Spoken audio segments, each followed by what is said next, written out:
Samedi 28 décembre 2013. Installation RIA DJ6 terminée.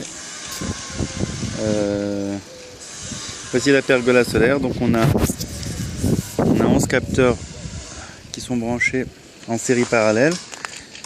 Donc voilà, on alimente en Tickelman, c'est-à-dire que la dernière batterie de 4 capteurs, c'est elle qui est alimentée en premier. On fait en fait un bouclage. Donc voilà, on a première batterie de 4 capteurs. À chaque fin de batterie, on a un point haut avec un purgeur. Donc la première batterie, on fait un bouclage, donc on vient jusqu'au bout. On donne à la première batterie, ensuite on repart. Donc on vient avec un diamètre de 28 en cuivre. Une fois qu'on l'a donné, on réduit le diamètre. On a du 22. On redonne à la deuxième batterie de 4 capteurs. On la réalimente par ici. Voilà.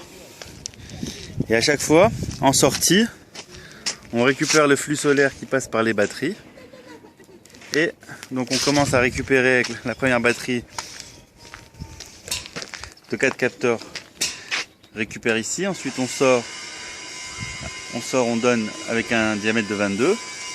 Une fois qu'on récupère le flux qui passe par la deuxième batterie de 4 capteurs, il faut évidemment augmenter le diamètre de réception. Et ici, la dernière batterie de 3 capteurs est alimentée ici. Voilà, donc entre cette batterie, l'alimentation de cette batterie et l'autre batterie, évidemment on a fait passer un diamètre 22. Et voilà, et plus on récupère le flux solaire en sortie de batterie, plus évidemment le diamètre en cuivre réaugmente pour que le retour soit en 28 égal à l'aller. Voilà, c'est un principe de Tickelman, ce qui nous évite d'avoir des vannes de réglage en alimentation de chaque batterie. L'avantage, c'est qu'on n'a pas de vanne de réglage, donc on n'a pas de possibilité on n'a pas de maintenance à avoir sur ce genre de vannes qui peuvent se boucher ou se dérégler.